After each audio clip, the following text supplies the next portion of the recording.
Berlatar di kota Marseille, Jawa Barat, alur cerita film akan berfokus pada seorang pria tua bernama Charlie Mattei, seorang mantan mafia yang paling dan masih ditakuti di kotanya saat ini. Dia tengah berjalan-jalan bersama anak yang paling kecil yang karena si bungsu ingin menonton pertunjukan kambing berputar, Charlie pun menurunkannya dan memintanya untuk tunggu di sana, sementara dirinya akan pergi ke basement untuk memarkirkan mobil.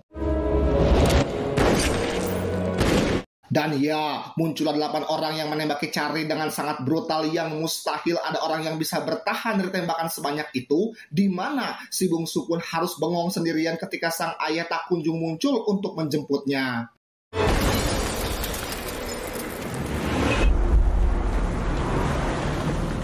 Insiden itu pun langsung menggemparkan semua orang di kota Marseille, tidak terkecuali bapak kepala polisi dan satu anggotanya bernama Mary Goldman. Ini orangnya yang ditunjuk langsung oleh Pak Kepala untuk mengusut kasus ini dan menemukan siapa pelaku penembakan tersebut.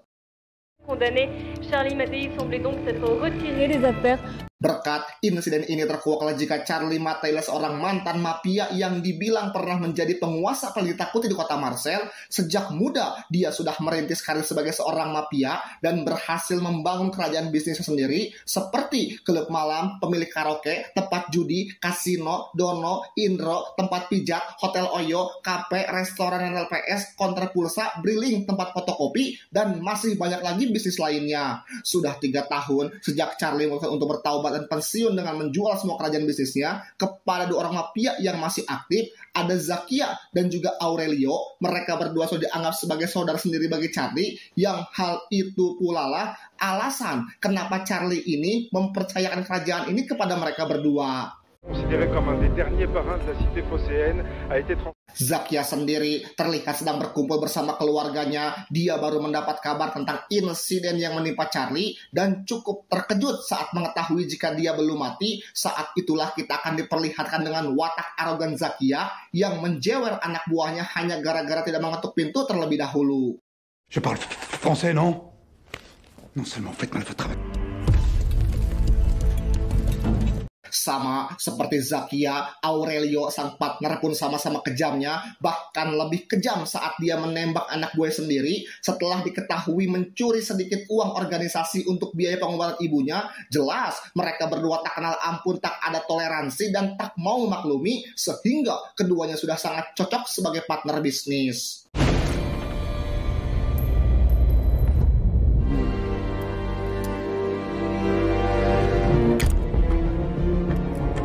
Charlie sendiri terlihat sedang terbaring di rumah sakit. Dia dijenguk oleh Mary yang dengan moncodol langsung menanya Charlie yang baru siuman, yang pastinya kepala masih balide. Boro-boro menjawab pertanyaan menahan luka bekas 22 butir peluru yang bersarang itu pun saja sudah uyuhan. Bonjour maître. Singkat cerita, malam pun tiba. Kita akan melihat seorang pria menyamar sebagai seorang dokter yang pastinya diutus untuk membunuh Charlie di rumah sakit. Namun, jika bukan karena Mary yang memindahkannya ke tempat lain, Charlie mungkin sudah pasti mati kali ini.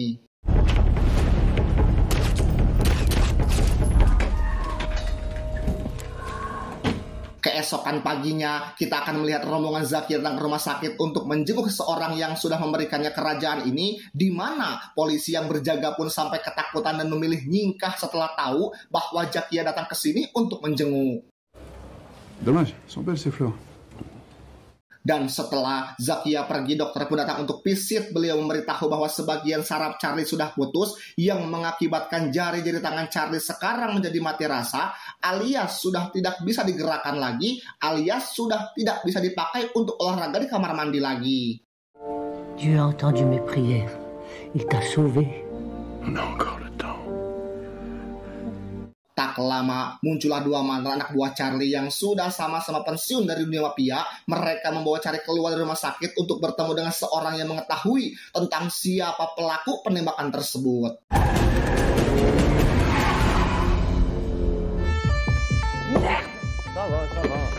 Dia bernama yang kita panggil saja Ucup, jongosnya si Zakia yang menceritakan tentang fakta sebenarnya yang terjadi bahwa Zakia berencana mengembangkan bisnis baru yakni jualan obat-obatan dan juga narkoba tepat di kota ini yang pastinya Charlie akan sangat marah apabila mengetahui jika kota tempat tinggal tercemar oleh barang haram tersebut yang karena Zakia terlalu takut bahkan Ucup sendiri teramat sangat takut sampai terkencing-kencing di celana, maka Zakia memilih untuk membunuh Charlie dengan mengirim 8 anak buahnya untuk mengeksekusinya di tempat parkir. Dan mari saya perkenalkan Anda dengan 3 mantan anak buahnya yang sampai saat ini masih setia mengabdi. Ada Yuli, Martin, dan Karim. Mereka bertiga masih sangat setia, bahkan mengusulkan untuk memperpanjang masalah ini. Namun Charlie yang sudah ingin hidup damai pun memaafkan perbuatan Zakia, termasuk si Ucup yang diampuni nyawanya dan melarang mereka bertiga untuk melakukan balas dendam. À quoi ça sert l'honneur quand t'es mort?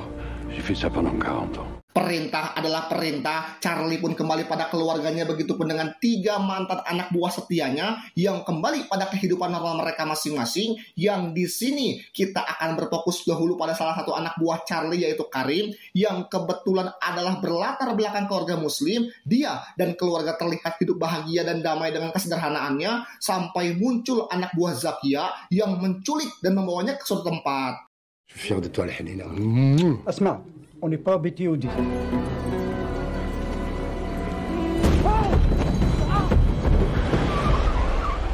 Tidak bersyukur, itulah kata yang pantas untuk si Ucup yang sudah untung nyawanya diampuni, sekarang malah menjadi dalang di balik penculikan ini. Namun karena Ucup terlalu banyak bicara, dia pun langsung ditembak oleh salah satu anak buah Zakia yang paling beringas, yaitu Pascal. Ini bebenguknya, di mana dia diminta sebilah pisau dan memotong tubuh Karim untuk diberikan kepada anjing-anjing kelaparan. Marseille, dis-moi ça.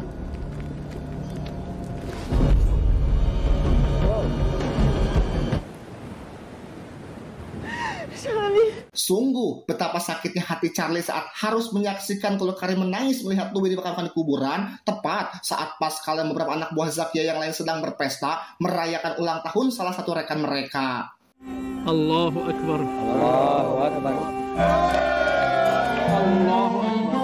Ya, layaknya The Boogeyman, Charlie muncul dengan senyap tanpa suara dengan sebutir garis di lengan kanannya. Kedatangan Charlie ke sini bukan untuk membantai mereka semua, tetapi untuk memberikan peringatan sekaligus kesempatan untuk Pascal dan kawan-kawan bisa pulang dan bertemu dengan keluarga mereka masing-masing. Mereka diberikan waktu supaya bisa meratapi kesalahan, bisa merasakan cemasnya diburu seseorang, merasakan rasa takut akan kematian karena entah besok, lusa, seminggu, sebulan, atau setahun lagi Charlie akan muncul kembali untuk membunuh mereka satu persatu, dimulai dengan salah satu dari mereka yang memang tidak memiliki keluarga sama sekali. Sache qui te tue. Je veux que tu saches pourquoi tu meurs. Sementara itu, keluarga Charlie sendiri sudah dipindahkan ke tempat aman bersama dengan Yuli yang akan menjadi pengawalnya. Sementara Charlie terus melanjutkan perburuannya dengan membunuh si Gondrong tepat saat dirinya sedang ziarah ke makam putranya dan dengan sukarela menyerahkan diri untuk mati setelah menyadari fakta bahwa tidak pernah ada satu orang pun yang lolos dari seorang Charlie Mattei. Moi, je viens plus, personne ne me répond. Désolé pour ce qui t'est arrivé, Charlie. C'était pas mon idée. Moi, j'ai fait que suivre. Insiden ini tentu saja memancing perhatian Mary yang belum selesai membereskan kasus penembakan Charlie. Kini harus menghadapi kasus baru dengan kematian satu persatu anak buah Zakia, sehingga Mary memutuskan untuk menemui Zakia di kediamannya untuk mencari keterangan. Barangkali Zakia tahu siapa pelaku di balik kematian 2 anak buahnya itu. Pourquoi ces soupçons? Vous avez été en affaire avec Mattei? Meski Zakia tahu bahwa Charlie lah pelakunya, dia mengaku tidak memiliki informasi apapun untuk diberikan karena apabila dia mengatakan yang sebenarnya, tentulah Mary dan kepolisian akan menyelidiki lebih jauh yang justru akan kembali mengarah pada dirinya, sehingga satu-satunya cara untuk semua ini adalah dengan membunuh Charlie yang memang dari awal sudah seharusnya mati. Avec qui l'a tué, Papa Lardo? Et vous faites quoi? Vous le regardez crever. Zakia pun menugaskan satu anak buahnya untuk mengacak-acak rumah Charlie untuk memancing tempat persembunyiannya. Yang benar saja, Martin pun langsung pergi menemui Charlie saat mengetahui jika rumahnya sudah diacak-acak, tanpa sadar jika diri sedang diikuti oleh pasukan Zakia, sehingga apa mau dikata, mereka pun langsung membombardir tempat persembunyian tersebut. Sementara Charlie sibuk menghadapi pasukan Zakia, Martin sendiri disuruh untuk kabur tetapi keburu ketahuan, di mana Charlie sendiri memutuskan untuk naik motor dan kabur dari tempat ini. Bonjour, maître.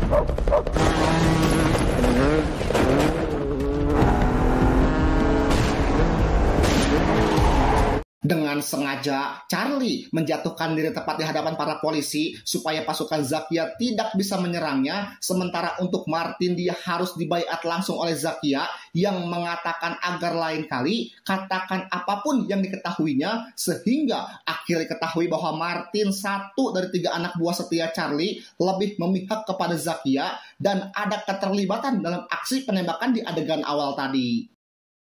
Embrasse le type de ma part. Je laisse régler. Kembali ke Charlie yang dibawa kantor polisi untuk diperiksa langsung oleh Mary. Di situ Mary memberikan informasi tentang sesuatu yang ditemukan di TKP, bahwa dari 22 peluru yang bersarang di tubuhnya, ada 6 tembakan yang sengaja diarahkan meleset, sehingga dari 8 pelaku penembakan ada 1 pelaku yang sepertinya tidak sungguh-sungguh berniat untuk membunuh Charlie. Vous n'avez pas d'ennemis, commandant? Pas autant que vous. Vous êtes libre. Beberapa waktu berlalu tepat saat acara pernikahan si tampan alias salah satu anak buah Zakia yang sudah dianggap sebagai anak sendiri, Charlie mendatangi si kacamata alias 1 dari 8 pelaku penembakan, di mana si kacamata adalah orang yang ditunjuk sebagai admin yang memiliki semua data keuangan dan juga bisnis Zakia, di mana Charlie memintanya untuk memindahkan seluruh data tersebut ke dalam sebuah flash disk sebelum Charlie akhirnya membunuhnya juga. Avec ça, Zach, il va te manger derrière. Tu le tiendras. Il pourra plus rien contre toi. Mais pour ce que tes chiens ont fait à Karim, j'y arrive pas. Mengetahui adminnya mati, Zakia tentu saja memperbesar dan merancang sebuah rencana kejam untuk memfitnah Charlie, yaitu dengan cara membunuh 2 anak buahnya sendiri, yakni si ajudan yang sedang bersama dengan ibu di taman dan si tampan yang akan melakukan malam pertama dengan menembak mereka berdua menggunakan pistol yang ada sidik jarinya si Charlie.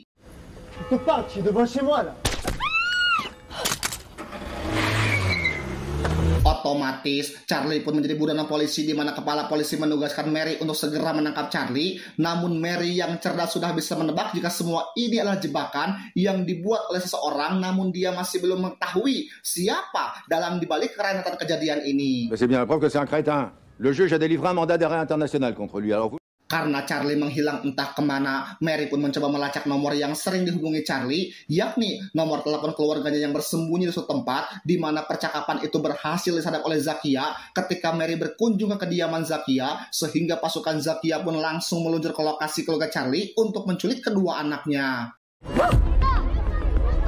Savez-vous? Menteur.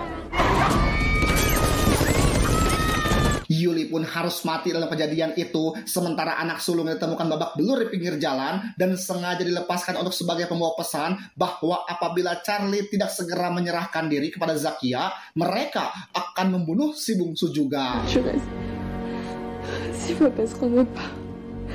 Mendengar anak-anaknya dilibatkan dalam masalah ini tentu membuat hati Charlie menjadi bergejolak. Satu-satunya orang yang bisa diminta bantuan hanyalah Mary seorang. Charlie meminta Mary untuk memberitakan tentang kabar keberhasilan polisi yang telah menangkap dirinya, supaya ketika Zakia lengah, dia punya waktu untuk menyelamatkan si bungsu. Je sais qui il délègue pour ce genre de boulot. Parce que c'est que de perdre ce qu'on a de plus cher au monde. Je suis... Ya, Zakia pun menganggap jika berita itu adalah benar, tidak terkecuali si bapak kepala polisi yang juga ikut mempertanyakan apa maksud Mary melakukan hal ini. Bukannya melepaskan si bungsu, Zakia justru malah menyuruh anak buahnya untuk membunuh si bungsu yang seorang anak kecil yang tak berdosa, sekaligus membantai partnernya sendiri, yaitu Aurelio, karena sifat serakah yang ingin menguasai kota Marseille sendirian. Pour te remercier, je t'offrirai l'agence d'un petit hôtel que je viens d'acheter près de la gare. Tepat Saat Charlie mengendarai motor NMAX, Pascal terlihat sudah sampai di tempat si bungsu disekap dan menyuruh anak buahnya yang bernama Ikui untuk membunuh si bungsu. Namun Ikui nampaknya jauh lebih baik dan jauh lebih manusiawi dibandingkan si Pascal ketika dia memilih untuk menyelamatkan si bungsu dengan melawan perintahnya, sehingga Ikui harus tewas di tangan si Pascal.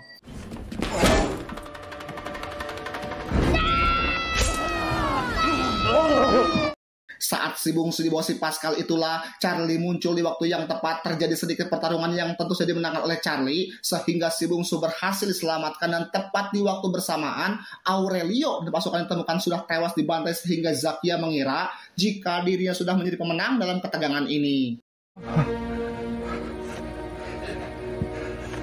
Aurelio Rampoli va s'en sortir, il portait un gilet, mais on a 5 Maccabées et un autre. Il m'a beaucoup aidé. C'est pas seulement un... Dan ya, sungguh Zakia tak menduga jika Charlie akan mendatangi tepat di rumahnya sendiri. Dia sama sekali tidak melakukan pembelaan dan justru dengan terang-terangan jujur jikalau dirinya memang takut terhadap Charlie. Jika ada orang yang menghalangi tujuannya, sudah pasti itu adalah Charlie. Memang mereka berdua tumbuh bersama sebagai seorang penjahat, tetapi kota Marseille jauh lebih takut terhadap Charlie Mattei dibandingkan Tony Zakia, sehingga satu-satunya cara untuk merubah hal itu adalah dengan membunuh Charlie. Continue à me battre. Il y a des limites que j'ai jamais voulu dépasser. Dengan semua yang sudah terjadi, Charlie nampaknya masih belum puas jika harus membunuh Zakia sekarang, sehingga itu justru memberikan Zakia waktu untuk melawannya, hingga situasi pun berbalik memojokkan Charlie. Yang beruntung, Mary dan polisi pun datang tepat waktu. Tu disais 3 jours à vivre, maintenant tu vois.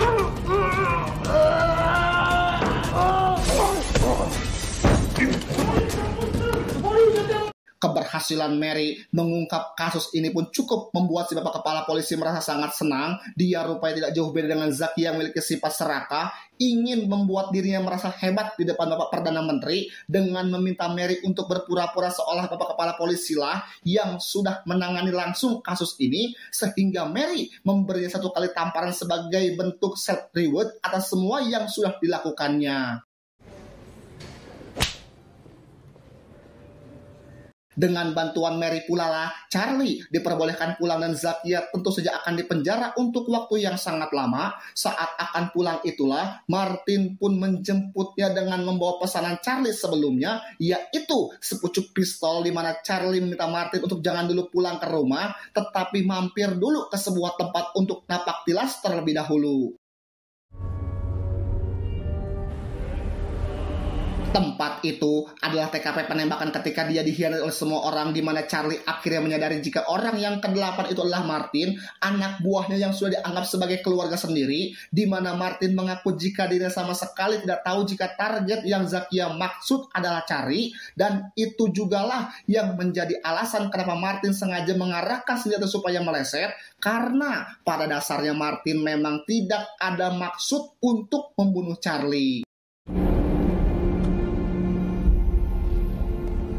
Bukan manusia jika tidak bisa memaafkan, Charlie menunjukkan satu kebaikan hatinya ketika dia memberi Martin kesempatan kedua untuk hidup, dan semoga setelah ini Martin tidak seperti si Ucup yang tidak tahu arti rasa bersyukur sudah dimaafkan malah menikam.